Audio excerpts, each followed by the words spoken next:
Hello everyone and नमस्कार सभी को। आज हम लोग क्लास 10 के ज्योग्राफी भूगोल का चैप्टर 1 संसाधन एवं विकास रिसोर्सेज एंड डेवलपमेंट के पूरी डिटेल्स यहाँ पे हम लोग पढ़ने जा रहे हैं। आज हम लोग पढ़ेंगे संसाधन एवं विकास होते क्या हैं, व्हाट इज संसाधन, व्हाट इज विकास, डेवलपमेंट क्या है, तो आपके कितने तरह के संसाधन होते हैं, इस चैप्टर में पूरी डिटेल से समझेंगे। अगर आप किसी भी बोर्ड से अगर हिंदी से अगर आपके चैप्टर है ज्योग्राफी का क्लास 10 का, तो आपके लिए इम्पॉर्टेंट है आप ये वीडियो के अंत तक बने रहें। आपकी पूरी डिटेल्स में आपको समझ में आएगा, पूरा व्याख्या समझ में आएगा। चलिए बिना लेट किए हुए सबसे संसाधन और विकास जानते हैं।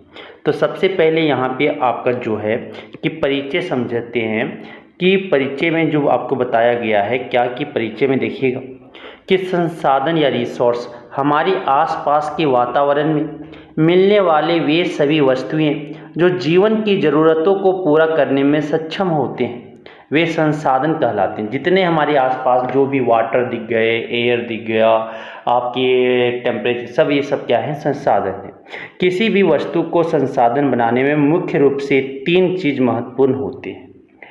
किसी भी अगर वस्तु को हम संसाधन बनाना चाहते हैं, रिसोर्स बनाना चाहते हैं, तो 3 आपके इम्पोर्टेंट थिंग्स होते हैं। 3 सबसे, जैसे कि तकनीकी रूप से सुलभ होना चाहिए, आसानी तकनीकी रूप से इसे सुलभ, फिर आर्थिक रूप से व्यवहार्य होना चाहिए, मतलब कि आपकी इकोनॉमिक भी सही होना चाहिए, चीप होना चाहिए, और सांस्कृतिक रूप से स्वीकार्य हो, मतलब कि हम बना दिए, बहुत महंगा पड़ गया तो कोई खरीदेंगे, कोई संसाधन वो नहीं खरीदेगा। तो ये तीनों आपके तकनीकी रूप से सुलभ हो, मतलब आसानी से हम बना सकते हैं, आर्थिक रूप से सस्ता हो, और सांस्कृतिक रूप से आपके स्वीकार हो कि नेचर को भी एक प्रभाव ना डाले। तो भौतिक पर्यावरण जो होते हैं इस पर आपके बेस्ट है सर।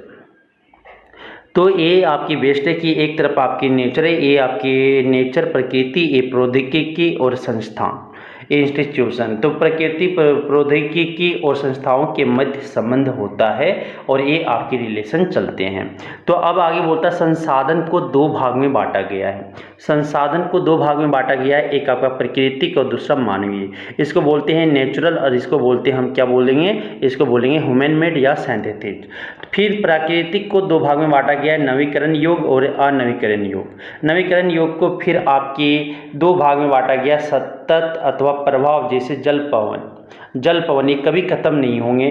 फिर जैव में प्राकृतिक वनस्पति और वन्य जीव, ये आपके जैव में बांटे गए हैं। ये आपके नवीकरण के 2 भाग। फिर उसके बाद जैव को 2 भाग में बांटा गया। फिर अनवीकरण योग को 2 भाग में बांटा गया है। पुनः चक्रीय धातुएं, जैसे धातु जो आपकी फिर से हम रिप्लेस करके बना सकते हैं। अचक्रीय जैसे जीवाश्म ईंधन, अगर एलपीजी खत्म हो जाएंगे फिर उसे हम रिप्लेस नहीं कर सकते सर, उसे हम फिर से नहीं ला सकते। मानवीय संसाधन को 2 भाग में बांटा गया, संरचनाएं एवं संस्थाएं के हिसाब से, और दूसरा जो है मात्रा एवं गुणवत्ता के हिसाब से। तो ये आपकी पूरे एक करके हम डिटेल में पढ़ने जा रहे हैं। तो आप चलिए देखेंगे कि संसाधन का वर्गीकरण कैसे किया गया है। संसाधन के वर्गीकरण के निम्न आधार हैं। संसाधन का जो वर्गीकरण के आधार पर उत्पत्ति के आधार पर बांटा गया है, संप्राप्यता के आधार पर बांटा गया है, स्वामित्व के आधार पर कि कौन इसके स्वामी है, मालिक है, उसके आधार पर बांटा गया है, और ये एग्जॉस्टिबल, कौन जल्दी खत्म होगा कौन खत्म नहीं होंगे, इसके आधार पर बांटा गया है। विकास के स्तर पर, मतलब कि डेवलपमेंट के आधार पर ये आपका स्तर पे ये आपके वर्गीकरण किया गया संसाधन का। तो अब एक करके हम यह जानेंगे डिटेल में। सबसे पहले उत्पत्ति के आधार पर जो बांटा गया है, उत्पत्ति के आधार पर संसाधन का वर्गीकरण जो हुआ है आपका बांटा गया है, वो आपके जैव संसाधन और दूसरा अजैव संसाधन। बायोटिक रिसोर्सेज इंग्लिश में बोलते हैं। जैव संसाधन क्या होता है, वैसे संसाधन जिसमें जीवन होते हैं, वैसे संसाधन जिसमें जीवन होते हैं वे जैव संसाधन कहलाते हैं। जैसे आप बोल सकते हो पादप जात, प्राणी जात, जैसे मनुष्य, मत्स्य जीवन एवं पशुधन आदि, ये सब आपके क्या है, जैव संसाधन है सर। आगे आ गया अजैव संसाधन, ए बायोटिक रिसोर्सेज, वैसे संसाधन जिसमें जीवन नहीं होते उसे अजैव संसाधन कहलाते हैं, वो अजैव संसाधन कहलाते हैं, एबायोटिक रिसोर्सेज कहलाते हैं। जैसे चट्टानी और धातुएं, जैसे एयर, वाटर, ये आपके क्या है सर, आपके अजैव संसाधन हैं। अब आता है दूसरे के हिसाब से, अगर संप्रायता के आधार पर देखा जाए, एग्जॉस्टिबिलिटी की मतलब कि कौन खत्म होगा कौन नहीं खत्म होंगे, उसके आधार पर अगर बांटा गया है तो उसके आधार पर जो बांटे गए हैं वो दो तरह का बांटा गया है, नवीकरणीय संसाधन और दूसरा जो है अनवीकरणीय संसाधन। तो नवीकरणीय संसाधन रिन्यूएबल रिसोर्सेज बोलेंगे, जो फिर से आ सकता है। तो होता क्या, नवीकरणीय संसाधन वे हैं जिन्हें भौतिक, रासायनिक या आंतरिक रूप से नवीकृत या पुनः चक्रित या पुनर्उपयोग किया जा सकता है, जैसे सौर तथा पवन ऊर्जा, और आप बोल सकते हो जल, वन्य जीवन आदि। फॉरेस्ट हो गए, जंगल हो गया, जल हो गया, पवन ऊर्जा हो गया, सौर ऊर्जा होगा, एक कभी आपका खत्म नहीं होगा, पुनः हम उसे क्या कर सकते हैं, बार बार यूज कर सकते हैं, उपयोग कर सकते हैं। तो उसे हम क्या बोलेंगे, नवीकरणीय संसाधन कहेंगे। अनवीकरणीय संसाधन, जैसे कोयला है सर, कोयला को अगर जलाते रहोगे, यूज करते रहोगे तो एक दिन खत्म हो जाएंगे। तो नवीकरणीय संसाधन वे हैं जिनका विकास एक लंबे भूवैज्ञानिक अवधि के बाद होता है तथा इन्हें नवीकृत या पुनः चक्रित भी नहीं किया जा सकता है, जैसे धातुएं तथा जीवाश्म ईंधन, फॉसिल फ्यूल और आपके धातुएं जो मेटल्स हैं, वो अगर एक बार आपका बहुत दिन लगता है बनने के लिए, भूवैज्ञानिक तकनीक से अवधि के बाद वो बनता है, एक लंबे समय लगता है उसमें प्रोसेस, और ये अगर एक बार बन गया, अगर एक बार खत्म हो गया तो फिर उसे हम वापस नहीं ला सकते, बहुत अगर लाते आता भी है तो बहुत समय लगेंगे। ठीक है, तो उसे हम क्या बोलेंगे, अनवीकरणीय संसाधन कहेंगे सर। अब आगे आता है क्या कि स्वामित्व के आधार पर जो बांटा गया है, मालिक के हिसाब से अगर बांटा गया तो व्यक्तिगत संसाधन, वैसा संसाधन जो व्यक्ति का हो, पर्सनल व्यक्ति, जैसे देखो अदानी ग्रुप, ये जो आपके अदानी का है, जैसे आप कह सकते हो ये अंबानी का, ये व्यक्तिगत है। सामुदायिक आपके संसाधन जो पब्लिक रिसोर्सेज हो, ये आपके पब्लिक रिसोर्सेज हो, मतलब कि पीएसयू वगैरह आप बोल सकते हो। राष्ट्रीय संसाधन जो आपके राष्ट्र के, अंतर्राष्ट्रीय संसाधन जो अंतर्राष्ट्रीय के आपके संसाधन हो। तो ये आपके चार तरह के संसाधन होते हैं। अब वो आगे जो आते विकास के स्तर के आधार पर, डेवलपमेंट के आधार पर जो बांटा गया है, सबसे पहले आता है संभावित संसाधन, पोटेंशियल रिसोर्सेज, मतलब कि जो आपकी स्थिर रुके हुए संसाधन है। तो वैसे संसाधन जो किसी प्रदेश में विद्यमान होते हैं परंतु इसका उपयोग नहीं किया गया है, जो वैसा संसाधन, वैसा रिसोर्सेज जो विद्वान किसी प्रदेश में क्या है लेकिन इसका उपयोग अभी तक नहीं किया गया, तो वो क्या कहलाते हैं, संभावित संसाधन कहलाते हैं। वो क्या कहलाते हैं, संभावित संसाधन कहते हैं। जैसे एग्जाम्पल के तौर पर कि भारत के पश्चिमी भाग, विशेष तौर पर राजस्थान और गुजरात में पवन ऊर्जा और सौर ऊर्जा आदि संसाधनों की अपार संभावनाएं हैं, किंतु इसका सही ढंग से विकास नहीं हुआ है। लद्दाख में पाया जाने वाला यूरेनियम भी इसका प्रमुख उदाहरण है। तो आप गुजरात और राजस्थान में देखोगे कि वहाँ पे पवन ऊर्जा, और पवन ऊर्जा बोले तो वायु, हवा ऊर्जा, और सौर ऊर्जा आपकी सोलर एनर्जी, ये दोनों अपार संभावनाएं हैं, लेकिन अभी तक सही ढंग से इसका विकास नहीं हुआ है, वो अभी संभावित संसाधन है। लद्दाख में अगर पाया जाने वाला जो यूरेनियम भी इसका प्रमुख उदाहरण है। ये दो आपके एग्जाम्पल हो गए। दूसरा आता है विकसित संसाधन। विकसित संसाधन होते क्या है कि ऐसे संसाधन जिनका सर्वे किया जा चुका है तथा गुणवत्ता तथा और मात्रा निर्धारित की जा चुकी है। ऐसा संसाधन जिसका क्या बोले सर्वे किया जा चुका है, वो सर्वे हो चुका है कि वहाँ पे इतना पाया गया, उसका गुणवत्ता भी पता चल चुका है, मात्रा भी, क्वालिटी और क्वांटिटी दोनों पता चल चुके हैं, तथा इसका प्रयोग किया जा रहा है और इसका क्या यूज किया जा रहा है, उपयोग किया जा रहा है। जर्मनी के रूर प्रदेश में कोयला, पश्चिमी एशिया में खनिज तेल, महाराष्ट्र में दक्कन पठार की काली मिट्टी और 200 वर्ष पूर्व तीव्र गति से चलने वाली पवन हवा एक संभाव्य संसाधन थी, किंतु अब वे वास्तविक संसाधन है, विकसित संसाधन है, कि जैसे कि नीदरलैंड के पवन फार्मों में पवन चक्की लगाकर ऊर्जा उत्पन्न की जाती है। भारत में पवन फार्म तमिलनाडु के नागरकोइल तथा गुजरात के तट में मिलते हैं। तो जिस तरह के पहले वो संभावित संसाधन था, लेकिन अब उसे क्या किया गया, डेवलप्ड करके यूज करने लगे हैं, उपयोग करने लगे हैं, तो उस संसाधन को हम क्या बोलेंगे, विकसित संसाधन कहेंगे।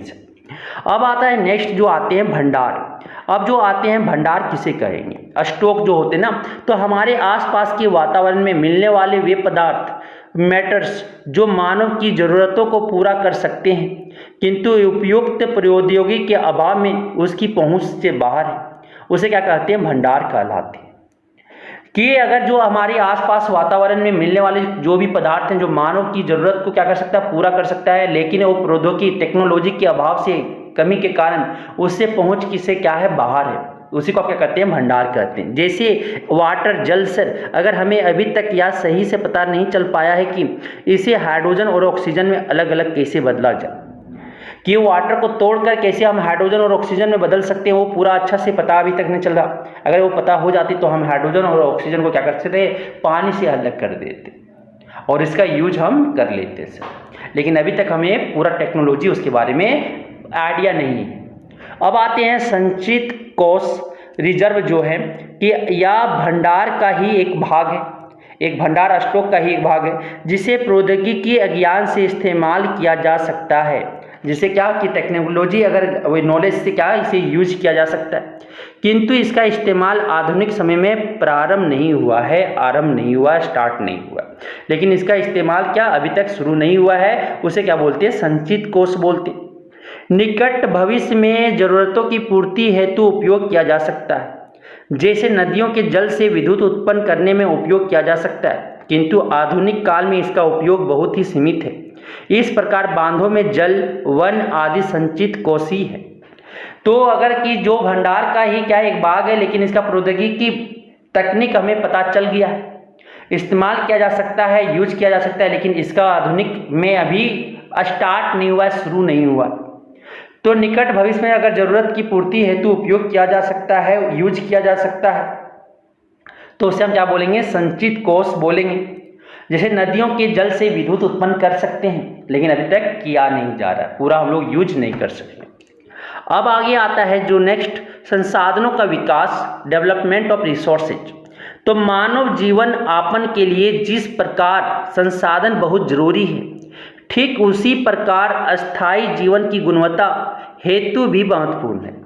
कि मानव जीवन यापन के लिए जिस प्रकार आपके संसाधन बहुत जरूरी, रिसोर्सेज बहुत जरूरी, इंपॉर्टेंट है, नीडी है, ठीक उसी प्रकार अस्थायी जीवन की गुणवत्ता हेतु भी महत्वपूर्ण है, मतलब क्वालिटी भी आपका जरूरी है। यह माना जाता है कि संसाधन प्रकृति से मिला हुआ उपहार है। ये मान लिया गया है कि संसाधन जो रिसोर्सेज है वो नेचर से मिला एक गिफ्ट है, फलस्वरूप लोग इनका बेतरतीब रैपिडली इस्तेमाल किए हैं। कि फलस्वरूप इसका रिजल्ट ये हुआ कि लोग उसका रैपिडली बहुत तेजी से यूज कर रहे, इस्तेमाल कर रहे, जिससे निम्नलिखित प्रमुख समस्याएं उत्पन्न हो गई है, जिससे ये सब प्रॉब्लम आ गया है। क्या पहला जो आ गया सर, संसाधनों की कमी हो गई है, संसाधन की कमी हो गए हैं। आधुनिक समाज में ऐसा देखा जा रहा है कि संसाधन पर कुछ लोगों का एकाधिकार हो गया है, कि आधुनिक समाज में ऐसा देखा गया कि कुछ संसाधन पर कुछ लोगों का एक अधिकार हो गया, कि उसी का हो गया है और दूसरा यूज नहीं कर सकते। फलस्वरूप समाज दो भागों में बट गया है, एक संसाधन संपन्न अमीर और एक संसाधनहीन गरीब में बट गया है। तीसरा जो पॉइंट है, वैश्विक परिस्थिति की संकट उत्पन्न हो गया है, जैसे भूमंडलीय तापन, ग्लोबल वार्मिंग हो गया सर, वैश्विक परिस्थिति आपके संकट में आ गया है, मतलब कि दिन प्रतिदिन ग्लोबल वार्मिंग, हीट आपका टेम्परेचर बढ़ रहा है, ठीक है। तो भूमंडलीय तापन का, ग्लोबल वार्मिंग होना, ओजोन परत का अवक्षय होना, डिप्लेशन, ओजोन लेयर का डिप्लेशन होना, और भूमि निम्नीकरण, लैंड डिग्रेडेशन हो रहा है सर। भूमि छोटा होती जा रहा है क्योंकि फैक्ट्री लगाया जा रहा है, पेड़ पौधे काट दिए जा रहे हैं, घर बना लिया जा रहा है, पुल बना दिया जा रहा है, अपने अपने शहर बस बना लिया जा रहे हैं। फिर नेक्स्ट पॉइंट जो है आपके मानव जीवन की गुणवत्ता और पर्यावरण में संतुलन बनाए रखने के लिए संसाधनों का समाज में नया संगत बंटवारा जरूरी हो गया। कि मानव जीवन की अगर गुणवत्ता और पर्यावरण को अगर संतुलन बनाए रखना है तो संसाधन का समाज में जो है नया संगत बंटवारा जरूरी हो गया, कि सही से बट जाए आपके समाज में। यदि इस पर ध्यान नहीं दिया गया तो समस्त पृथ्वी का भविष्य खतरे में पड़ सकता है। पूरा अर्थ जो है वो क्या हो सकते हैं, भविष्य में, वो फ्यूचर में खतरे में पड़ सकता है, वो अंत हो सकता है आपकी पृथ्वी का। अब आता है रियो डी जेनेरो पृथ्वी सम्मेलन 1992 क्या है। तो ये रियो डी प्रथम अंतर्राष्ट्रीय पृथ्वी सम्मेलन हुआ था, पूरे देश के लोग मीटिंग किए थे। ब्राजील के रियो डी जेनेरो शहर में हुआ था, जो कब हुआ था? जून 1992 में, 1992 जून में। 100 से अधिक राष्ट्र अध्यक्ष शामिल हुए थे। विश्व स्तरीय सम्मेलन हुआ था ये, जहां से 100 देश से अधिक यहाँ पे शामिल हुए थे। उद्देश्य क्या था? जलवायु परिवर्तन एवं जैव विविधता संरक्षण पर सहमति पत्र पर हस्ताक्षर, जिसे ही एजेंडा 21 कहा गया। जलवायु पर क्या परिवर्तन एवं जैव विविधता संरक्षण पर क्या, उसे कंजर्वेशन करने के लिए सहमति पत्र पर हस्ताक्षर होना था, जिसे क्या कहा गया? बाद में एजेंडा 21 कहा गया। अब आगे आते हैं क्या कि संसाधन नियोजन। संसाधन नियोजन होते क्या है? कि यह एक ऐसी तकनीक है, टेक्नोलॉजी है, जिसके द्वारा संसाधनों रिसोर्सेस का सदुपयोग किया जाता है। संसाधनों का विवेकपूर्ण इस्तेमाल करने की प्रक्रिया ही संसाधन नियोजन कहलाता है। कि यह एक ऐसी तकनीक है, टेक्नोलॉजी है सर, जिसके द्वारा संसाधनों का सदुपयोग किया जाता है और संसाधनों का विवेकपूर्ण इस्तेमाल करने की प्रक्रिया ही, मतलब कि सही ढंग से, सही तरीके से यूज करने का, संसाधन का यूज करने का, यही हम क्या कहते हैं? प्रक्रिया को ही संसाधन नियोजन कहलाता है। भारत जैसे देश, जहां संसाधनों की उपलब्धता में काफ़ी विविधता है, बहुत ज़्यादा डिफरेंस है, या और भी महत्वपूर्ण हो जाता है कि यहाँ बहुत से ऐसे क्षेत्र हैं जो संसाधनों की उपलब्धता के मामले में आत्मनिर्भर है, किंतु कुछ ऐसे भी क्षेत्र हैं जो इससे भिन्न है, तो ये आपका अलग है। तो अलग अलग आपकी उपलब्धता कहीं ज़्यादा है तो कहीं आपकी नहीं पाई जा रही।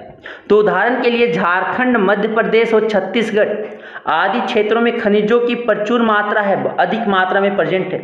यहीं अगर अरुणाचल प्रदेश में जल संसाधन की प्रचुरता है, किंतु मूल विकास की कमी है। अरुणाचल प्रदेश में जल साधन की प्रचुरता है, बहुत अधिक मात्रा में है, लेकिन वहाँ पे मूल विकास की क्या है? कमी है। उदाहरण अर्थ क्या है? आपकी जो एग्जाम्पल के तौर पे समझाया गया है संसाधन नियोजन, तो आपके क्या बताए गए? झारखंड, छत्तीसगढ़ और मध्य प्रदेश, वहाँ पे खनिज एवं कोयले पाए जाते हैं। अरुणाचल प्रदेश में जल संसाधन प्रचुर मात्रा में है, किंतु मूल विकास की कमी है। राजस्थान में पवन एवं सौर ऊर्जा बहुत आयत में है, बहुत अधिक मात्रा में है, किंतु जल संसाधन की वहाँ पे कमी है।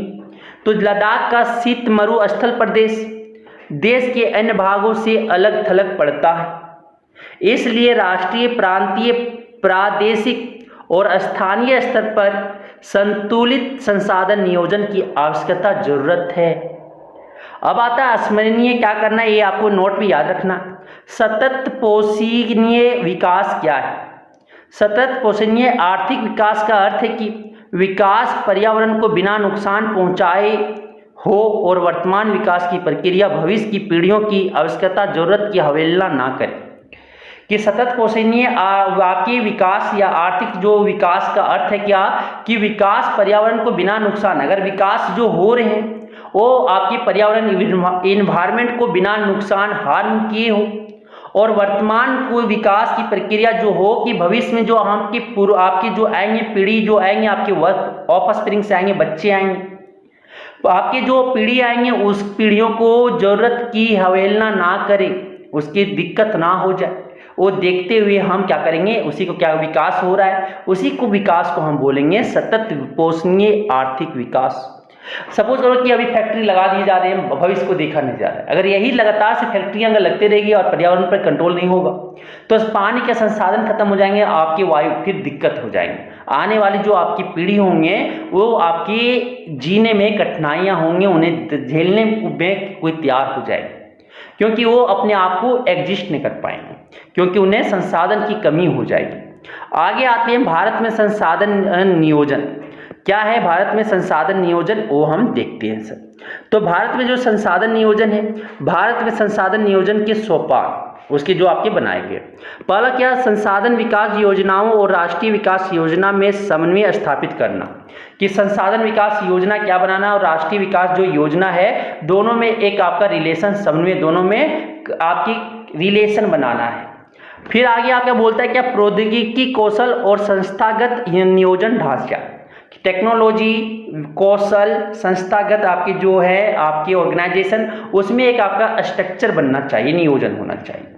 फिर उसके बाद आपके क्या बोलते हैं कि विभिन्न प्रदेशों के संसाधनों की पहचान करना और तालिका बनाना, कि विभिन्न प्रदेशों की अलग अलग राज्य में जो आपके संसाधन की पहचान करना और उसका क्या करना है, तालिका सूची बनाना है। फिर उसको 3 चित्र में बांटना कि पहला क्या सर्वेक्षण करना है, पहले उसे सर्वे करना है, फिर मानचित्रण बनाना है, फिर मात्रात्मक और गुणात्मक अनुमान अथवा मापन करना है कि क्वालिटी और उसमें क्वांटिटी क्या है वो भी आपको जांचना है। आगे आता है क्या संसाधनों का संरक्षण कैसे बचाव कर सकते हैं, संसाधन का बचाव कैसे कर सकते हैं। तो किसी भी तरह के विकास में संसाधन सबसे महत्वपूर्ण भूमिका अदा करता है कि आपकी किसी भी तरह का अगर विकास हो रहे हैं तो संसाधन वहाँ पे रिसोर्सेज जो है सबसे बहुत आपकी इम्पॉर्टेंट भूमिका अदा करती हैं। किंतु संसाधनों का विवेकहीन उपयोग और अति दोहन के कारण कई सामाजिक, आर्थिक और पर्यावरणीय समस्याएं पैदा हो सकती हैं, जिसका समाधान हेतु विभिन्न स्तरों पर संसाधनों का संरक्षण आवश्यक है। कि किसी भी तरह के अगर विकास आप कर रहे हो सर, संसाधन वो बहुत आपके सबसे महत्वपूर्ण भूमिका अदा करता है। किंतु अगर संसाधन का अगर हम बिना सोचे समझे पूरा अगर यूज कर रहे, पानी को ऑन कर दिए तो ब्रश करते हैं तो आप पानी को ऑन कर दिए, पानी क्या हो रहा है, बर्बाद, वेस्ट हो रहे हैं। या अगर आप संसाधन को यूज कर रहे किसी भी, तो आपको सोच विवेक से यूज करना है। तो ये आप विवेकहीन से अगर यूज कर रहे हो, दोहन के कारण आपकी कई सामाजिक, आर्थिक और पर्यावरण आपकी समस्याएं उत्पन्न हो जाता है, जिसका समाधान हेतु एक ही विभिन्न स्तरों पर क्या करना है, संसाधनों का संरक्षण जरूरी हो जाता है। उदाहरण के तौर पर गांधी जी ने संसाधनों के संरक्षण पर अपनी चिंता जाहिर करते हुए कहा था कि हमारे पास प्रत्येक व्यक्ति के जरूरतों को पूरा करने के लिए बहुत कुछ है, परंतु किसी के लालच की संतुष्टि के लिए नहीं। अर्थात हमारे पास पेट भरने के लिए बहुत है लेकिन पेटी भरने के लिए नहीं। तो ये अर्थ समझिएगा कि गांधी जी जो थे वो संसाधनों के संरक्षण पर अपनी चिंता जाहिर करते हुए कहे थे कि हमारे पास जो प्रत्येक व्यक्ति के जरूरतों को पूरा करने के लिए बहुत कुछ है, बहुत संसाधन है, लेकिन किसी की लालच की संतुष्टि के लिए नहीं, कि अगर उसकी आपकी ग्रीडी है, लालच है, ठीक है, वो तो उसका पेट हम नहीं भर सकते। तो हमारे पास पेट भरने के लिए बहुत कुछ है लेकिन पेटी भरने के लिए हमारे पास कुछ नहीं है, मतलब कि आपको संपत्ति बनाने के लिए हमारे पास नहीं हो सकता। आगे जो आते हैं कि अंतर्राष्ट्रीय स्तर पर अगर देखा गया, अंतर्राष्ट्रीय स्तर पर इंटरनेशनल लेवल पे अगर देखा गया तो व्यवस्थित तरीके से संसाधन संरक्षण की वकालत 1968 में, मतलब कि 1968 में क्लब ऑफ रोम ने की। तत्पश्चात उसके बाद 1974 में 1974 में सुमेसर ने अपनी पुस्तक स्मॉल इज ब्यूटीफुल में इस विषय पर गांधी जी के दर्शन की एक बार फिर से पुनरावृत्ति की। 1987 में ब्रुटलैंड आयोग रिपोर्ट द्वारा वैश्विक स्तर पर संसाधन संरक्षण में मूलाधार योगदान किया गया। इस रिपोर्ट ने सतत पोषणीय विकास की संकल्पना प्रस्तुत की और संसाधन संरक्षण की वकालत की। यह रिपोर्ट बाद में हमारा साझा भविष्य शीर्षक से पुस्तक के रूप में प्रकाशित हुई। इस संदर्भ में एक और महत्वपूर्ण योगदान रियो डी जेनेरो, ब्राजील में 1992 में आयोजित पृथ्वी सम्मेलन द्वारा किया गया। अभी पढ़े थे ना रियो डी जेनेरो, जो आपके बचाने पृथ्वी को कैसे हम बचा सकते। तो बोलता है, आप आते पर्वत पर, जो आपकी ये सर आपकी देखिएगा, ये आपकी जो इम्पोर्टेंट है क्या कि भूमि एक बहुत महत्वपूर्ण प्राकृतिक संसाधन है जिस पर समस्त प्राणी जात, पादप जात, मतलब कि प्राणी जात बोले तो जानवरें, पादप जात मतलब कि आपकी प्लांट वगैरह, फिर जंतु जात निर्भर होती हैं। इसके 3 भू आकृति मुख्य है। इसमें आपके जो पृथ्वी का पूरा 3 भाग में आपके भू बांटा गया, जमीन को बांटा गया है। पहला जो है पर्वत से पर्वत पूरे भू क्षेत्र के 30% भूभाग में विस्तृत है। कि जितने पर्वत है आपकी धरती जमीन है, भूमि का जो आपके 30 भूभाग अगर ले लो 30%, तो ये क्या है, पर्वत है। ये कुछ 12मासी नदियों के प्रभाव को निर्धारित करता है कि यहाँ पे 12मासी जो नदियाँ चलती हैं ना, तो उसको क्या करता है, प्रभाव को चलने से निर्धारित करता है। पर्यटन विकास के लिए भी उपयुक्त है। यहाँ पे अगर पर्यटन विकास के लिए मतलब कि आपकी घूमने के लिए जगह अच्छी विकसित डेवलपमेंट कर सकते हैं और इससे हम आर्थिक स्थिति सुधार सकते हैं। दूसरा जो है पठार है, देश के कुल क्षेत्रफल का लगभग 27% भूभाग में या विस्तृत है। देश का कुल अगर 27% देखा जाए तो क्या है, ये आपके भूभाग है, पठार है, जहाँ खनिजों, जीवाश्म ईंधन और वनों का अपार संचय है। तो पठार में आपके खनिज, जीवाश्म ईंधन और वन का अपार संचय है सर। मैदान लगभग 43% भूभाग पर या विस्तृत है।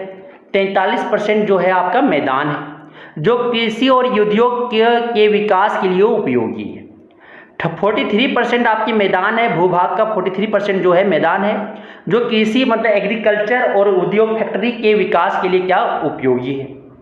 अब जो हम लोग आते हैं वो आते हैं भू उपयोग। भू संसाधनों का उपयोग निम्नलिखित उद्देश्यों से किया जाता है।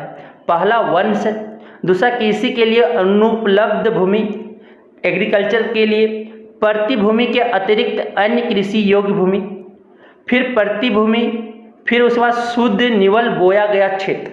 इस तरह से भाग में भू उपयोग का बांटा गया है।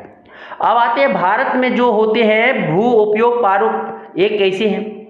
तो भू उपयोग को प्रभावित करने वाले कारकों में भौतिक कारक प्रमुख है, जैसे भू आकृति, जलवायु और मृदा के प्रकार, तथा मानवीय कारक जैसे जनसंख्या घनत्व, प्रौद्योगिकी क्षमता, संस्कृति और परंपरा इत्यादि।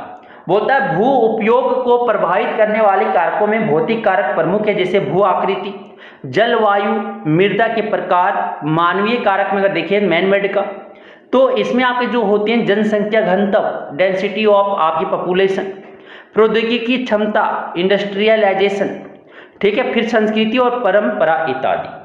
फिर दूसरा पॉइंट जो है, भारत का कुल भौगोलिक क्षेत्रफल 32.8 लाख वर्ग किलोमीटर है। भारत का कुल जो भौगोलिक क्षेत्रफल है वो कितना है, 32.8 लाख वर्ग किलोमीटर है।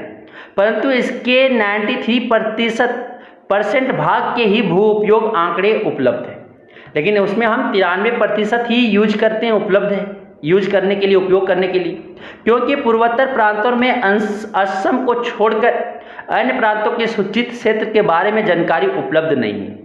असम को अगर छोड़कर देखा जाए पूर्वोत्तर में, पूर्व की ओर, तो पूर्व उत्तर की ओर, तो वहाँ पे असम को छोड़कर बाकी सूचित हमें जानकारी उपलब्ध नहीं है। इसके अतिरिक्त जम्मू और कश्मीर में पाक अधिकृत कश्मीर POK और चीन अधिकृत क्षेत्रों का भी सर्वेक्षण नहीं हुआ है, सर्वे नहीं हुआ कि कुछ जो है आपकी जम्मू कश्मीर में पाक ने अधिकृत कश्मीर को ले लिया POK, और चीन ने भी कुछ अपना क्षेत्र अधिकृत कर लिया है, हमारा क्षेत्र, तो उसका संरक्षण नहीं है। वर्तमान में जो है, वर्तमान प्रतिभूमि के अतिरिक्त अन्य प्रतिभूमि अनुपजाऊ है कि आपकी अन्य प्रतिभूमि जो है, मतलब कि जहाँ पे कुछ नहीं, वो क्या होता है, अनुपजाऊ होती है, उसमें उपजाऊ नहीं होते हैं, वहाँ से हमें फल नहीं मिलता, और उन पर फसलें उगाने के लिए कृषि लागत बहुत ज़्यादा है। और अगर उसमें अगर फसल उगाना चाहते हो जहाँ पे अनुपजाऊ है, जहाँ पे उपजाऊ नहीं हो सकता है, अगर उस पर अगर फसलें उगाना चाहते हो, कृषि लागत बहुत ज़्यादा हो जाएगी। अतः इस भूमि में 2 या 3 वर्षों में इनको 1 या 2 बार बोया जाता है। अतः इस भूमि में क्या 2 या 3 वर्षों में इनको 1 या 2 बार क्या होता है, बोया जाता है, रोपा जाता है। यदि इसे शुद्ध बोए गए क्षेत्र में शामिल कर लिया जाता है, अगर यदि इसे शुद्ध बोए गए जहाँ पे रियल में उपजाऊ क्षेत्र में अगर शामिल कर लिया जाता है, तब भी भारत के कुल सूचित क्षेत्र के लगभग 54% हिस्से पर हो सकती है। तभी कितना 54% में ही कृषि आप खेती कर सकते हो, अगर अनुपजाऊ भूमि को भी शामिल कर लिया जाए तब भी। पंजाब और हरियाणा में 80% भूमि पर खेती होती है। पंजाब और हरियाणा 2 आपके राज्य, वहाँ पे लगभग 80% आपकी भूमि पर क्या होता है, खेती होता है। किंतु अरुणाचल प्रदेश, मिजोरम, मणिपुर और अंडमान और निकोबार द्वीप समूह में सिर्फ 10% से भी कम क्षेत्र बोया जाता है, खेती होता है। 10% से भी कम आपके क्षेत्र में खेती होते हैं। आगे बोला जाता है क्या कि हमारे देश में राष्ट्रीय वन नीति 1952 द्वारा निर्धारित वनों के अंतर्गत 33% भौगोलिक क्षेत्र पारिस्थितिक संतुलन को बनाए रखने के लिए जरूरी है।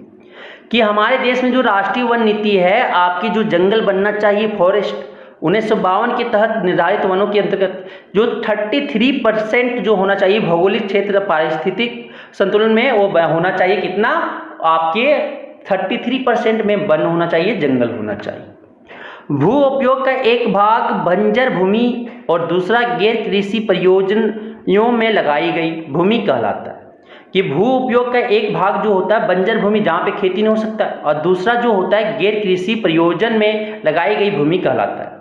बंजर भूमि में पहाड़ी, चट्टानी, सूखी और मरुस्थलीय भूमि शामिल है, जहाँ पे आपका भूमि क्या है, सूखा हुआ है, मरुस्थलीय बालू है, और क्या है, आपकी चट्टानी पहाड़ी है। गैर कृषि जरूरतों को पूरा करने में लगाई भूमि में बस्तियां, सड़कें, रेल, उद्योग इत्यादि आते हैं। और ज़रूरतों को पूरा करने में लगाई भूमि जो बस्तियां, आपकी बस्तियां हो गए, बस्तियां में सड़कें हो गए, रेल हो गए, उद्योग आपके सब इत्यादि है, गैर कृषि जरूरतों को पूरा। ठीक है, अब आगे जो आते हैं नेक्स्ट, जो भूमि निम्नीकरण के कारण, the cause of land degradation. तो लैंड डिग्रेडेशन कैसे होता है, भूमि निम्नीकरण कैसे होती के कारण, तो पेड़ पौधों तथा फसलों की वृद्धि के लिए जरूरत प्राकृतिक पोषक तत्वों की कमी होना भूमि निम्नीकरण कहलाता है, लैंड डिग्रेडेशन कहलाता है। कि पेड़ पौधों को अगर काट लेते और लगाते नहीं हो, फसलों की वृद्धि के लिए आवश्यक जो प्राकृतिक पोषक तत्वों की कमी अगर हो गया है तो उसी को क्या कहते हैं, भूमि निम्नीकरण कहलाता है। इस समय भारत में लगभग 13 करोड़ हेक्टेयर भूमि, आपकी लैंड जो है 13 करोड़ हेक्टेयर भूमि जो है निम्नीकृत है और डिग्रेडेशन किया हुआ है। आइए जानते हैं भूमि निम्नीकरण के क्या कारण है, रीजन क्या है लैंड डिग्रेडेशन होने का। तो भूमि जो आपकी लैंड डिग्रेडेशन होने का कारण जो है मेन देखिएगा, वो जो है सर, वो क्या है, आपकी जो है क्या, खनन, पहला भूमि निम्नीकरण के कारण खनन, माइनिंग करना जो आपके, फिर अत्यधिक सिंचाई करना, ओवर इरिगेशन करना, औद्योगिक जल निकासी जो इंडस्ट्रियल ड्रेनेज निकाले जा रहे हैं, वो क्या कर रहा है, भूमि के जो तत्व हैं उसे आपकी जो आपके अनुपजाऊ बना दे रहे हैं। अपरदन, इरोजन होना, सॉइल इरोजन होना, अत्यधिक पशुचारण, ओवर ग्रेजिंग, ज़्यादा क्या करना, आपके एनिमल से, पेट एनिमल से क्या करना, चरवा देना, घास वगैरह ज़्यादा करवा देना, ठीक है, खिला देना। वृक्षों की कटाई, फेलिंग ऑफ ट्री या कटिंग ऑफ ट्री, अगर वृक्षों की कटाई करते हो तो ये सब अगर आप कर रहे हैं तो आपकी भूमि का रीजन है लैंड डिग्रेडेशन का होने का। आगे जो आते हैं वो भूमि संरक्षण के उपाय, कैसे हम भूमि को बचाया जा सकता है, संरक्षण किया जा सकता है। तो भूमि संरक्षण अर्थात मिट्टी का कटाव रोककर मिट्टी की गुणवत्ता को बनाए रखना।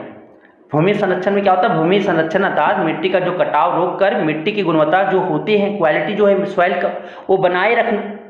भूमि संरक्षण का सीधा संबंध मिट्टी कणों को अपनी ही मूल जगह बनाए रखने के साथ है, कि मिट्टी जहाँ पे है वो अपना उड़ की जगह से दूसरी जगह ना चला जाए, वही उसका मेन कारण है कि एक जगह बना रही मिट्टी का कण।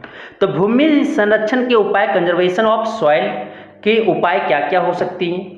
तो वनों के आच्छादन के कारण उसके मूल कणों को जकड़े रखती है, और ज़्यादा से ज़्यादा क्या करना है, वन को लगाना। अगर वन आच्छादन है, आपकी दन है के कारण उसे क्या हो सकती है, मूल कणों को जकड़े रखती है, पकड़ के रखती है।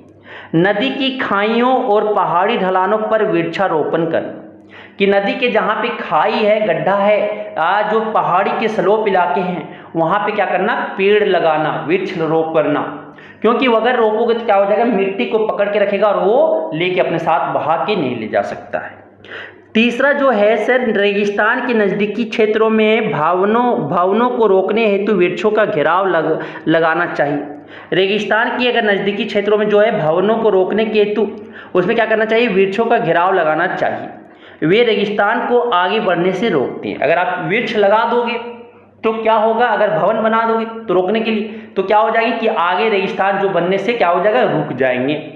नदियों के बाढ़ को अन्य नदियों में ढालकर सूखी नदियों को भरकर मृदा अपरदन में अंकुश ला सकती है, कि जिस नदी में अगर बाढ़ आ गया तो उस नदी को ढालकर क्या करें, सूखी नदी जो है उसमें पानी अगर ले गए तो क्या हो जाएगा, मृदा अपरदन से आपका बच सकता है, सॉइल इरोजन से बच सकते हैं, ठीक है, अंकुश लगा सकते हैं। या नियंत्रित चारागाह से पर्वतीय जमीन का स्तर कमजोर पड़ता है, उसे रोकना चाहिए। ओवर ग्रेजिंग हमें नहीं केयर करवाना चाहिए, अनियंत्रित मतलब कि नियंत्रण में हमें पशुओं से चरवा मतलब चराना चाहिए, जमीन पे घास से जो होती है, ज़्यादा अधिक चराने से क्या होता है, वो स्तर को कमजोर कर देता है और वहाँ से सॉइल इरोजन हो सकता है। क्षितिज समांतर कृषि, सीढ़ीदार खेत जैसे पद्धतियाँ अपनानी चाहिए, कि क्षितिज समांतर कृषि होना चाहिए या सीढ़ीदार मतलब सीढ़ी जैसा आपके बनाना चाहिए, जिससे आपकी क्या हो सकती है, अपनानी चाहिए। उपयुक्त उपाय करने से क्या हो सकता है, जमीन का संरक्षण किया जा सकता है। ये तरीके से हम क्या कर सकते हैं, जमीन का संरक्षण, भूमि का संरक्षण कर सकते हैं। मृदा संसाधन आते हैं। मृदा संसाधन जो होते हैं, मृदा निर्माण के मुख्य कारक उच्चावच जनक सेल अथवा संस्तर सेल, जलवायु, वनस्पति और अन्य जैव पदार्थ समय। जो मृदा निर्माण के मुख्य कारक, जो मुख्य घटक हैं जो आपके सॉइल बनते हैं, उच्चावच है, जनक सेल अथवा आपके संस्तर सेल है, जलवायु है, वनस्पति और अन्य जैव पदार्थ है, फिर समय लगता है सर। तो सबसे पहले मृदा जो सबसे महत्वपूर्ण नवीकरण योग्य प्राकृतिक संसाधन है, जो पौधों एवं विभिन्न प्रकार के जीवों को बढ़ने तथा पोषण में मदद करती है, या एक जीवंत तंत्र है, मतलब कि एक जीवन प्रदान करने वाली तंत्र है। कुछ सेंटीमीटर गहरी मृदा बनने में लाखों वर्ष लग जाते हैं, कि अगर कुछ सेंटीमीटर गहरी अगर मृदा जमीन के नीचे अगर बनाना है, मिट्टी बनाना है, तो बहुत साल लग जाते हैं, लाखों वर्ष लग जाती है बनने में, मृदा मिट्टी बनने में। प्रकृति के अनेक तत्व जैसे तापमान परिवर्तन, बहते जल की क्रिया, पवन, हिम नदी और अपघटन क्रिया आदि मृदा बनने की क्रिया में योगदान देती है। कि प्रकृति के अनेक तत्व जैसे तापमान परिवर्तन, क्लाइमेट का टेम्परेचर चेंज हुआ, बहते जल की प्रक्रिया हुआ, पवन, हिम नदी, अपघटन जो हुए, वो सब आदि जो मृदा बनाने में प्रक्रिया में योगदान देता है। मृदा जैव और अजैव दोनों प्रकार के पदार्थों से बनती है। मृदा जो है दोनों आपके जैव से भी बनेंगे और अजैव, बायोटिक और एबायोटिक दोनों प्रकार के पदार्थों से बनते हैं। अब आते हैं सर भारत की मृदाओं का वर्गीकरण, बहुत इंपॉर्टेंट है, एग्जाम में आते हैं कि भारत की मृदाओं को उनके निर्माण की प्रक्रिया को प्रभावित करने वाले तत्व जैसे रंग, गहराई, गठन, आयु और रासायनिक और भौतिक गुणों के आधार पर निम्नलिखित वर्गों में विभाजित किया गया है। रंग, गहराई, गठन, आयु और रासायनिक और भौतिक गुण के आधार पर मिट्टी को बांटा गया है सर। तो जलोढ़ मृदा, काली मृदा, लाल और पीली मृदा, लेटराइट मृदा, मरुस्थलीय मृदा और वन मृदा, ये 6 तरह की मृदा में बांटा गया भारत की मृदा मिट्टी को। तो सबसे पहले आते हैं जलोढ़ मृदा।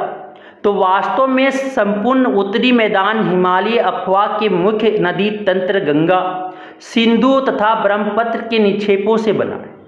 जो जलोढ़ मृदा है, उत्तरी मैदान हिमालय अफवाह के मुख्य नदी जैसे तंत्र आपके गंगा, सिंधु, ब्रह्मपुत्र के निक्षेपों से क्या जलोढ़ मृदा बना है, जिसका विस्तार राजस्थान और गुजरात तक है। जिसका विस्तार कहाँ है, ये आपके राजस्थान और गुजरात में।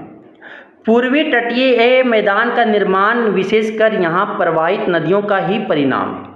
कि पूर्वीय तटीय जो आपके मैदान का जो निर्माण हुआ है, विशेषकर यहाँ प्रवाहित जो नदी है उसकी का परिणाम है। नदी के मुहाने से घाटी में ऊपर की ओर मृदा के कणों का आकार बढ़ता जाता है।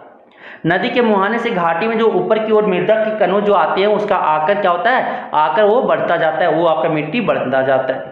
आयु के आधार पर जलोढ़ मृदाएं 2 प्रकार के होते हैं, खादर और बांगर, या पोटास, फास्फोरस और चूना युक्त होते हैं। इसमें जो होते हैं पोटास ज़्यादा पाए जाती है, फास्फोरस पाए जाते हैं और चूना युक्त मतलब आपकी कैल्शियम हाइड्रोक्साइड पाए जाते हैं, कैल्शियम ऑक्साइड बोल सकते हो। खेती के लिए क्या है, उपयुक्त है, खेती के लिए अच्छा है। जनसंख्या घनत्व अधिक, इसमें जनसंख्या घनत्व जो है वो ज़्यादा है सर। अब आते क्या, काली मृदा। काली मृदा जो होती है इसका रंग काला होता है, इन्हें रेगुर मृदा भी कहते हैं। एक जो काली मृदा होता है इसका रंग कैसा होता है, काला, ये रेगुर मृदा भी कहते हैं उसे। या कपास की खेती के लिए उपयुक्त होती है, इसे क्या कपास की खेती करने के लिए ज़्यादा यूज किया जाता है। ये मृदाएं ढक्कन पठार क्षेत्र के उत्तर पश्चिमी भागों में मिलती है, जो लावा सेल से बनी है। ये मृदाएं जो ढक्कन पठार क्षेत्र के उत्तर पश्चिमी भागों में मिलती है, जो लावा सेल से क्या है बना हुआ है। महाराष्ट्र, सौराष्ट्र, मालवा, मध्य प्रदेश और छत्तीसगढ़ के पठारी भाग में पाई जाती है। ये इस राज्य में क्या होते हैं पाई जाती है। इसमें जल धारण करने की क्षमता होती है, इसमें जल अधिक लेने की क्षमता होती है। इसी के अतिरिक्त इसमें कैल्शियम कार्बोनेट, मैग्नीशियम, पोटास और चूने जैसे पौष्टिक पदार्थ मिलते हैं। इसमें कैल्शियम पाया जाता है, कार्बोनेट पाया जाता है, कैल्शियम कार्बोनेट, मैग्नीशियम, पोटासियम, ठीक है, मैग्नीशियम कार्बोनेट, पोटास, चूने जैसे आपके पौष्टिक पदार्थ उसमें मिलते हैं। गर्म और शुष्क मौसम में इन्हें मृदाओं में गहरी दरारें पड़ जाती। अगर थोड़ा गर्म मींह पड़ गया और आपके शुष्क मौसम आ गए, नमी नहीं है अगर मौसम में, तो क्या हो जाती है मृदाएं फट जाते हैं, आपकी दरार टाइप की मिट्टी इस तरह से दरार पड़ जाती है। अब आते हैं लाल और पीली मृदा। लाल और पीली मृदा क्या होती है? लाल मृदा ढक्कन पठार के पूर्वी और दक्षिणी भागों में रवेदार आग्नेय चट्टानों पर कम वर्षा वाले भागों में विकसित हुई है। कि यह जो मृदा है सर ढक्कन पठार के पूर्वी और दक्षिणी भागों में रवेदार आग्नेय चट्टानों से क्या हुआ कम वर्षा वाले भागों में विकसित हुई। ये मृदाएं आपकी जो है, आपकी जो मिट्टी है उड़ीसा, छत्तीसगढ़, मध्य गंगा के मैदान के दक्षिणी छोर पर और पश्चिमी घाट में पहाड़ी पद पर पाई जाती है। लौह धातु के प्रसार के कारण इसमें आपकी आयरन ज़्यादा होती है, इसका रंग लाल और जल योजन के कारण इसका रंग पीला होता है। जल योजन और लौह के कारण लाल और जल योजन के कारण इसका रंग कैसा होता है पीला होता है। आगे आते हैं लेटराइट मृदा। लेटराइट मृदा जो होते हैं या ग्रीक भाषा के शब्द लेटर से बना है, जिसका अर्थ ईंट होता है या भारी वर्षा से अत्यधिक निक्षालन प्रक्रिया लीचिंग प्रोसेस का परिणाम, जो गहरी तथा अम्लीय होती है। एक ऐसा होता है पीएच वैल्यू इसका जो होते हैं पीएच वैल्यू वो लेस देन 6 होता है, मतलब कि 7 होता है, तो मतलब कि ये क्या होता है गहरी आपका जो परिणाम वो होता है वो अम्लीय होता है। दक्षिणी राज्यों जैसे महाराष्ट्र के पश्चिमी घाट क्षेत्रों, उड़ीसा और पश्चिम बंगाल के कुछ भागों तथा उत्तर पूर्वी प्रदेशों में मिलती है। मृदा संरक्षण की उचित तकनीक अपनाकर इसमें केरल और कर्नाटक में चाय और कॉफ़ी उगाई जाती है। लेटराइट मृदा जो है केरल और कर्नाटक में क्या होता है कि कुछ तकनीकी को उचित तकनीक अपनाकर इस मृदा में संरक्षण कर क्या उगाया जाता है चाय और कॉफ़ी उगाया जाता है। अब आते सर मरुस्थलीय मृदा। मरुस्थलीय मृदा जो होती है इसका रंग लाल और भूरा होता है। ये आमतौर पर रेतीली और लवणीय होती है।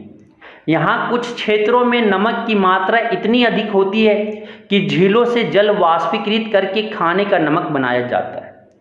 कि यहाँ पे जो कुछ क्षेत्रों में नमक की मात्रा इतनी अधिक इतना ज़्यादा होता है मरुस्थलीय मृदा, जहाँ से झीलों से जल वाष्पीकृत करके इवेपोरेशन करके खाने का नमक बनाया जाता है सर।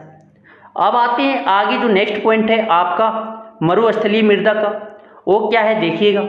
मृदा की परत के नीचे कैल्शियम की मात्रा बढ़ती चली जाती है और नीचे की परतों में चूने के कंकड़ की छत्ता पाई जाती है। इसके कारण मृदा में जल अंतःसंयदन इनफिल्ट्रेशन अवरुद्ध हो जाता है। पश्चिमी राजस्थान इससे प्रभावित है। इससे ज़्यादा प्रभावित कौन है? पश्चिमी राजस्थान। अब आते क्या सर वन मृदा। ये आमतौर पर पहाड़ी और पर्वतीय क्षेत्रों में पाए जाते हैं। पहाड़ी और पर्वतीय क्षेत्रों में जहां पर्याप्त वर्षा वन उपलब्ध है। इसके गठन में पर्वतीय पर्यावरण के अनुसार बदलाव आता है। नदी घाटियों में यह मृदा दोमट और सिल्टदार होती है। हिमालय के हिमाच्छ आदि क्षेत्रों में ये अधिक सिलिक और तथा ह्यूमस रहित होती है। विशेषकर नदी सोपानों और जलोढ़ पंखों आदि में ये मृदाएं उपजाऊ होती हैं। अब आते हैं सर मृदा अपरदन और संरक्षण। मृदा अपरदन क्या होता है? सॉइल इरोजन क्या होते हैं और उससे हम कैसे बच सकते हैं, ठीक है। तो यहाँ पे देखते हैं और संरक्षण बचाव क्या कर सकते हैं, ठीक है। तो आगे बोलता है मृदा अपरदन कि मृदा के कटाव और बहाव की प्रक्रिया मृदा अपरदन कहलाता है। तो इसी को सॉइल इरोजन की जो मिट्टी का कटाव हो रहा है, मृदा का कटाव हो रहा है और बहाव की प्रक्रिया जो हो रहे हैं उसी को हम क्या कहते हैं? मृदा अपरदन कहते हैं। ऐसा देखा गया है कि इसके बनने और अपरदन होने की क्रिया समानता साथ साथ चलती है और दोनों में संतुलन होता है, किंतु मानवीय प्रक्रियाओं जैसे वनोन्मूलन, अतिपशुचारण, निर्माण और खनन इत्यादि से कई बार यह संतुलन भंग हो जाता है तथा प्राकृतिक तत्व जैसे पवन, हिमनदी और जल मृदा अपरदन करते हैं। कि अगर हम ज़्यादा खेती क्या कर दिए, चरा दिए, वनमूलन कर दिए, मतलब पेड़ को काट दिए, जंगल को नष्ट कर दिए, निर्माण और खनन कर दिए, तो उससे आपका संतुलन भंग होता है। वह उससे आपके क्या होता है, हिम जो हो गए, पवन जो हो गए, जल जो हो गए, क्या किया, वो आपकी मृदा अपरदन करते हैं। बहता जल मृतिका युक्त मृदाओं को काटते हुए गहरी वहिकाएं बनाता है। कि अगर जल बह रहे तो क्या करता है, मिट्टी अगर पकड़ने के लिए पेड़ नहीं वहाँ पे तो इसे क्या करेगा, काट के अपने साथ ले जाएगा, जिसे अवनालिका कहते हैं। कि बहता जल अगर मृतिका युक्त जो मृदाओं को काटती हुई गहरी अगर वहिकाएं बनाता है, उसे हम क्या कहते हैं, अवनालिका कहते हैं। ऐसी भूमि जोतने योग्य नहीं रहती। ऐसी भूमि को अगर हम खेती करने लायक, जोतने लायक नहीं होता, इसे उत्कात भूमि कहते हैं। जिसे उसे क्या कहते हैं, उत्कात भूमि कहते हैं। चंबल बेसिन में ऐसी भूमि को खड़ रेविन भूमि कहा जाता है। चंबल बेसिन में अगर देखा जाए, चंबल के आसपास नदी में, तो ये भूमि को क्या कहते हैं, खड़ कहते हैं। कई बार जल विस्तृत भाग को ढके हुए ढाल के साथ नीचे की ओर बहाता है। फलस्वरूप ऊपरी मृदा घुलकर जल के साथ बह जाती है। इसे चादर अपरदन कहते हैं, शीट इरोजन कहा जाता है। कि कई बार क्या होता है, जल विस्तृत भाग को ढके हुए ढाल के नीचे क्या होता है, नीचे की ओर बहाता है, अपने नीचे लेके चला गया, तो इसे क्या कहते हैं, शीट इरोजन। गलत तरीके से जुताई करने पर भी मृदा अपरदन तीव्रता से होती है। अगर गलत तरीके से अगर आप खेती की जुताई करवा रहे हो तो वहाँ पे भी मृदा अपरदन होती है। नेक्स्ट आता है, ढाल वाली भूमि पर समुच्च रेखीय जुताई से जल बहाव की गति घटती है। ढाल वाली भूमि पर सोपान बनाकर कृषि किए जा सकते हैं। सोपान बनाकर क्या किया जाता है, कृषि, जिससे अपरदन को नियंत्रित करती है। पश्चिमी और मध्य हिमालय में सीढ़ीनुमा मतलब क्या होता है, आपकी एक सीढ़ी जैसे बनता है ना, सीढ़ी जो चढ़ते, उसी तरह खेती बना के, भूमि को बनाकर आपकी खेती की जाती है, विकसित। ठीक है, बड़े खेतों को पट्टियों में बनता जाता है। बड़े खेतों को जो पट्टियां वो बनता जाता है। फसलों के बीच में घास की पट्टियां उगाकर अपरदन से बचाया जा सकता है। और बीच में जो पट्टियां जो उगाते हो, पट्टी जो बनाते हो खेत में, आरी जिसको कहते हैं, वो जो आरी बना रहे हो, ठीक है, ये भूमि में जो होता है ना, ये जमीन मानो, ये जमीन में जो आरी बन रहा है चारों तरफ से, इसमें क्या होता है, घास उगा जाता है, जिससे क्या होता है, सॉइल इरोजन से बच जाते हैं। अब आते हैं आगे, जो ये आप देख सकते हो कि कहाँ किस तरह की मिट्टी पाई जाती है। ये आपको पर्वतीय, वन, जलोढ़, लाल और पीली, काली, लेटराइट, शुष्क, ये आपकी इंपॉर्टेंट है, देख लीजिएगा। अब आते हैं क्या कुछ क्वेश्चंस है, देखते हैं उसके। लौह अयस्क किस प्रकार का संसाधन है। लौह अयस्क जो नवीनीकरणीय योग्य, प्रवाह, जैव या अनवीनीकरणीय योग्य, ये आपके नॉन रिन्यूएबल सोर्सेस है, क्या जाएगा, ऑप्शन डी हो जाएंगे। दूसरा क्वेश्चन जो आपकी है कि ज्वारीय ऊर्जा निम्नलिखित में से किस प्रकार का संसाधन नहीं है। ज्वारीय ऊर्जा जो है निम्नलिखित में से किस प्रकार का संसाधन नहीं है, तो अचक्रीय संसाधन नहीं है, ये आपकी अचक्रीय संसाधन नहीं है। आगे आता है नेक्स्ट क्वेश्चन कि पंजाब में भूमि निम्नीकरण का निम्नलिखित में से मुख्य कारण क्या है। गहन खेती, अधिक सिंचाई और आपके वनोन्मूलन मतलब डिफोरेस्टेशन, अधिक पशुचारण। तो अधिक सिंचाई के कारण क्या होता है, वहाँ का जो आपका लैंड जो होता है डिग्रेडेशन हो जाता है सर, ऑप्शन बी हो जाएंगे। नेक्स्ट जो है आपका कि निम्नलिखित में से किस प्रांत में सीढ़ीदार सोपानी खेती की जाती है। तो उत्तराखंड, क्योंकि वहाँ पे पहाड़ी इलाका है, तो इस तरह से सीढ़ी बना के किया जाता है सर, इस तरह से खेती की जाती है। ठीक है, तो अब आ गया उत्तराखंड। नेक्स्ट आपकी इनमें से किस राज्य में काली मृदा मुख्य रूप से पाई जाती है। तो जम्मू और कश्मीर, राजस्थान, महाराष्ट्र और झारखंड। तो कहाँ पाई जाती है, महाराष्ट्र में काली मृदा पाई जाती है सर। नेक्स्ट आपके जो आते हैं निम्नलिखित प्रश्नों के उत्तर आपके देना है 30 शब्द। बोलता है 3 राज्यों के नाम बताएं जहां काली मृदा पाई जाती हैं, इस पर मुख्य रूप से कौन सी फसल उगाई जाती है। तो भारत के 3 राज्य जहां काली मृदा पाई जाती हैं, ये है महाराष्ट्र, कर्नाटक और गुजरात, सौराष्ट्र। इस प्रकार की मृदा में कपास की खेती की जाती है जो वस्त्र निर्माण के लिए उपयुक्त है। दूसरा क्वेश्चन जो है, पूर्वीय तट के नदी डेल्टाओं पर किस प्रकार की मृदा पाई जाती है? इस प्रकार की मृदा की 3 मुख्य विशेषताएं क्या है? तो पूर्वी तट के नदी डेल्टाओं पर जलोढ़ मृदा पाई जाती हैं। विशेषताएं या बहुत उपजाऊ होती है या नदियों के द्वारा अपवाहित मृदा होती है, जो आपकी नदियों के द्वारा लेकर आया है वो मृदा होती है। इस मृदा में आपके पोटास, फास्फोरस तथा चूने का सही अनुपात होता है। नेक्स्ट क्वेश्चन है, पहाड़ी क्षेत्रों में मृदा अपरदन को रोकने के लिए क्या कदम उठाने चाहिए? पहाड़ी क्षेत्रों में मृदा अपरदन को रोकने के लिए क्या कदम उठाने चाहिए? पहाड़ी क्षेत्रों में मृदा अपरदन को रोकने के लिए निम्नलिखित कदम उठाने चाहिए। समोच्च रेखीय जुताई द्वारा, सीढ़ीनुमा खेती करके, फसलों के बीच घास की पट्टियां लगाकर, ये सबसे आप क्या कर सकते हो? मृदा अपरदन को, सॉइल इरोजन को रोक सकते हो कम। ठीक है। नेक्स्ट आपकी जो आते हैं, जैव और अजैव संसाधन क्या होते हैं? कुछ उदाहरण थे। तो जैव संसाधन वे होते हैं, वे संसाधन हैं जिसकी प्राप्ति जैव मंडल से होती है, बायोटिक लिविंग थिंग से होता है, सजीव से होते हैं, और इसमें जीवन व्यापक होता है, जैसे मनुष्य, वनस्पति जात, प्राणी जात, मत्स्य जीवन, पशुधन आदि। अजैव संसाधन वैसे संसाधन जो निर्जीव वस्तुओं से बने हैं, अजैव संसाधन कहलाते हैं, जैसे चट्टानें और धातुएं। नेक्स्ट क्वेश्चन जो आपके आते हैं, इतने से आपके क्वेश्चन थे। तो हम इम्पोर्टेंट जो भी क्वेश्चन हो सका और चैप्टर की व्याख्या यहाँ पे आपको समझ में आए होंगे। आपके एग्जाम में इसी तरह के क्वेश्चन आ सकते हैं। ठीक है, धन्यवाद।